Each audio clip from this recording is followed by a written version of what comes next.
My hag of a stepmom gave away my PlayStation 4 while I was away in college. So I rent out her house while she was on her honeymoon with her newest husband. I have been reading lots of Reddit lately, especially entitled Parents, but made a new account when I came across this page. I never thought I'd actually try to contribute something. Until now Reddit has just been my guilty morning coffee read.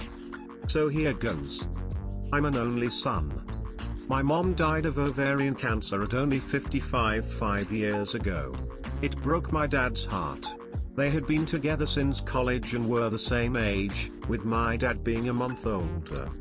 I'm 22, and am about to graduate college with my degree in chemistry when the main events start to occur. I went to college on a full-ride scholarship. This is important later.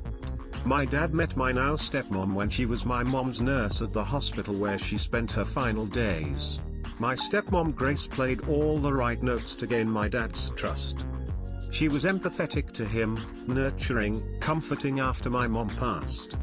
I was 17 and old enough to sense that she was just trying to weasel her way into getting my dad's resources, but it was up to my dad if he wanted to be in a relationship with her.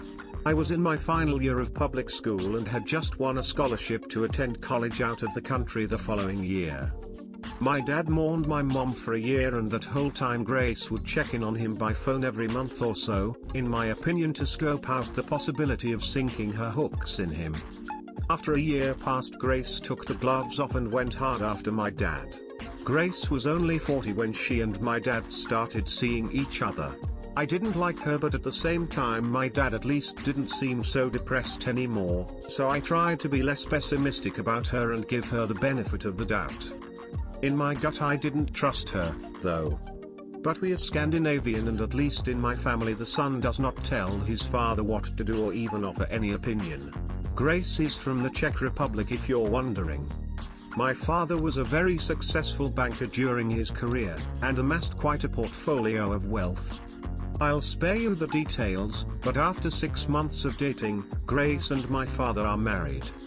My dad never really got over my mom though, and he was getting weaker and weaker even though he was only 57. Since his health was fading, he called me to him and asked me point blank, "Boy, what do you need to set you up in this life?" I told him I don't need anything, I'm a man and can take care of myself. "But what are you even talking about, Dad? You're going to be around for decades yet." I did remind him that he had living sisters with children, my aunts and cousins. I also reminded him that I had a full scholarship to college, so don't worry about giving me any cash. He was dead only a year later at 59. I of course have seen lots of Hollywood movies, so I consider the conspiracy theory that maybe my dad's nurse wife poisoned him and made him sign over all his money to her, but I really honestly do not think that's what happened. Other relatives didn't like Grace either, but they knew my dad was totally in love with my mom and that her death utterly broke him. Well, long story short, my dad bequeathed his 5-bedroom house to me even though I wasn't expecting it and didn't ask for it. He gave a small endowment to each of his sisters and their children. He left about 80% of all his existing money to Grace, which amounted to several hundreds of thousands of dollars. My dad ignored me because he's generous to a fault and still gave me several tens of thousands of dollars, which were of course very useful to me. Grace tried to put on a friendly front, but I could tell she was angry as hell that she didn't get my dad's house, too. That belonged to me, and I had the legal papers to prove it. She was especially mad because we live in an extremely upscale and trendy location, and houses are hard to come by and easily sold for massive profit. During the first few months after my dad's death, I had the nauseating, creepy experience of knowing that Grace was trying to feel me out to see if I might be into a little relationship with her. Gross. She still stayed at the house though, because over the last 3 years she had gotten used to living there and acting like she owned it. And, even though I officially owned it, I was always away at college and only visited my dad's old house once every couple of months, and even then it wasn't to see Grace, but to see my cousins who lived just a few miles away. I downplayed the fact that it was really my house, and over the months I think Grace gradually forgot that she really had no legal right to the house. She probably believed that sooner or later, because I never asked her for any of the hundreds of thousands of my dad's dollars that she now had, that I was somehow independently wealthy and would just give up my house to her. I knew I'd eventually hydrogen bomb this BTCH when she started dating some new guy only 5 months after my dad was in the ground, and one time when I came home from college after graduating, she and her new boyfriend, some sleazy looking D-bag named Ivan who was only a few years older than me, were acting like I was a guest in my own house and that they owned it. I played along. Grace told me she gave away my PlayStation 4 to Ivan's cousin because I'm too old to play with video games.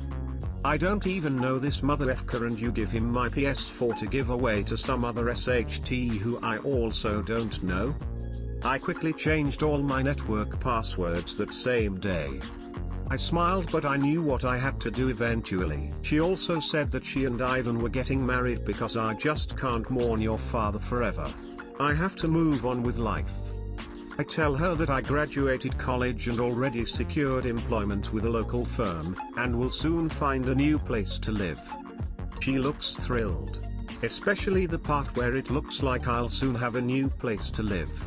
Then in a patronizing way she tells me, "You always have a place in our house though, you are welcome to stay whenever you please." Thanks, Grace, really generous of you. What I really say is that I will probably have a new place in 3 months. She says that is wonderful because she intends to go to her homeland to have a wedding with Ivan and afterward have her honeymoon. She assures me it's a local affair, otherwise I'd invite you, honey. And anyway, I know you're so busy. I congratulate her. She asks me if I can watch the house for her. Watch my own house? Sure. What I really say is of course I will take care of the house. I am careful to not say your house. She and her D-bag fiancé, who I am 100% sure is only there for Grace's money, go on their trip and I immediately put out advertisements in rental websites offering to lease my house. I hire movers and have all of Grace's furniture and possessions boxed up and put into a storage rental facility. I retain all of my parents' furniture that they had before my dad met Grace. Locks? Changed. All of them. Within days, I am inundated with dozens of inquiries regarding my amazing, furnished house with fantastic views. I rent it to a wonderful young family. A barrister and his schoolteacher wife and their 2 preteen children. They pay me their first and last month's rent, and sign a lease for a year. I warn them about my crazy stepmom who thinks this is her house, but I present them with contact information to my lawyer, the same lawyer my dad retained, in case they need any assurance that I'm on the level. I also give my lawyer the information about the storage facility, including the fact that I generously paid 4 months of storage in advance, which is a whole month longer than Grace's Czech honeymoon adventure. I then found a great apartment in the city near my new place of work. There I met a woman in a restaurant I frequent at night after a long workday.